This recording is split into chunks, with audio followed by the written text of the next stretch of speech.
Good morning student. आज हम start करते हैं पार्ट 16 घड़ी। घड़ी तो सबने देखी होगी, वॉच। ठीक है, एक घड़ी होती है जो दीवार में लगती है, और दूसरी घड़ी आप हाथ में भी पहनते होंगे, है ना। सभी बच्चों के पास है कि नहीं, किसी किसी के पास होगी ना वॉच आपके, आप जो हाथ में पहनते हैं ना, तो घड़ी है। तो आज हम पढ़ते हैं घड़ी। टिक टिक टिक टिक, कौन, जॉर्ज ने पूछा। टिक टिक टिक टिक, कौन हो तुम, जॉर्ज ने फिर पूछा। तभी एक मीठी सी हंसी सुनाई दी। कोई बोली, अरे जॉर्ज भैया, डर गए, मैं हूँ तुम्हारी घड़ी।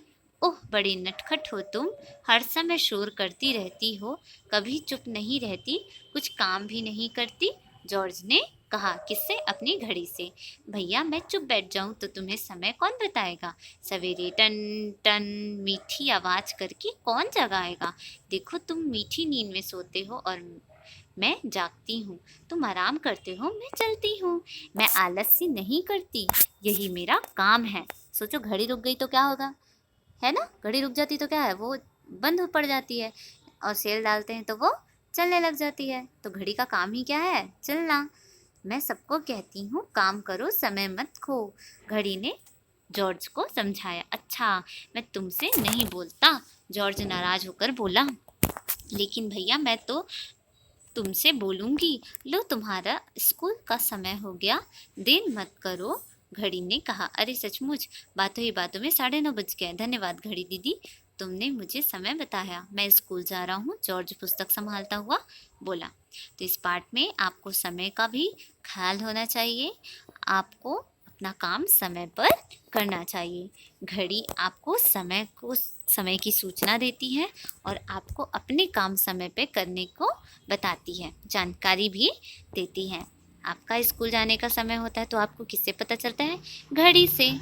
आप अगर स्कूल से वापस आते हैं तो कितने बजे वापस आते हैं, वो भी किससे समझ में आता है, घड़ी से।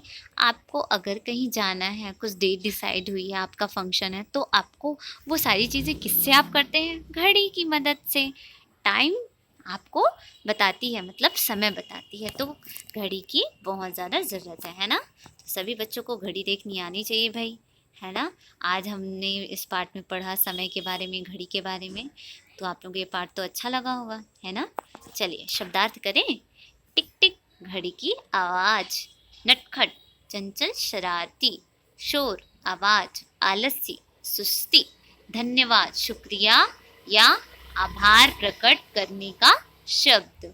पुस्तक, किताब।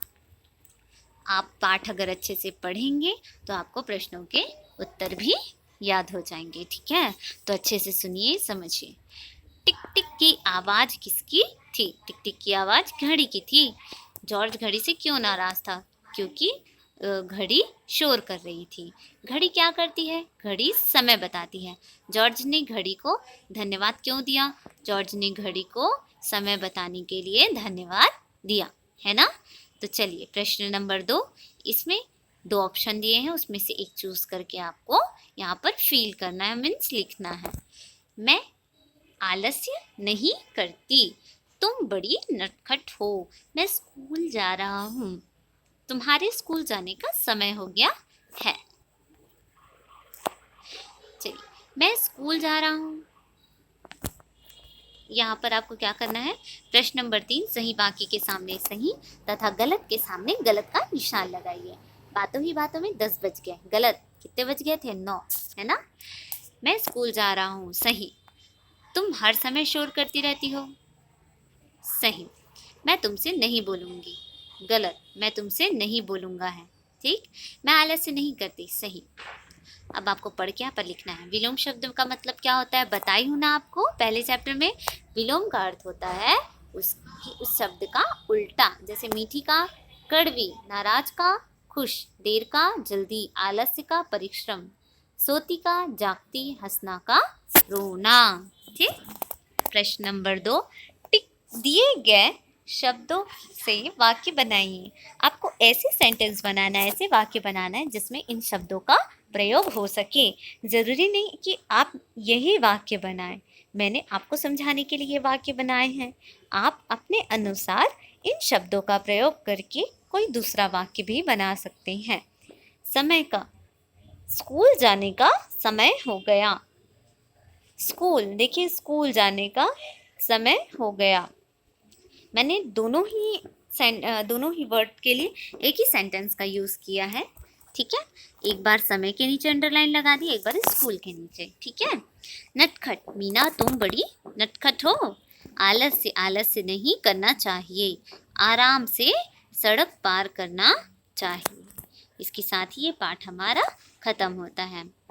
आप ये पाठ ख़त्म होने के बाद आप कर सकते हैं अपनी कॉपी में छोटा सा, या आपको एक पेज में बहुत प्यारी सी छोटी सी घड़ी बनानी है और उसे कलर करना है, ठीक है। बहुत प्यारी सी घड़ी बनानी है। अब आप कौन कौन मुझे बना के दिखा रहा है ना। तो जल्दी से ये पार्ट फिनिश कीजिए और बहुत अच्छी सी प्यारी सी कलरफुल वॉच बनाइए या घड़ी बनाइए। Okay, thank you students, have a nice day.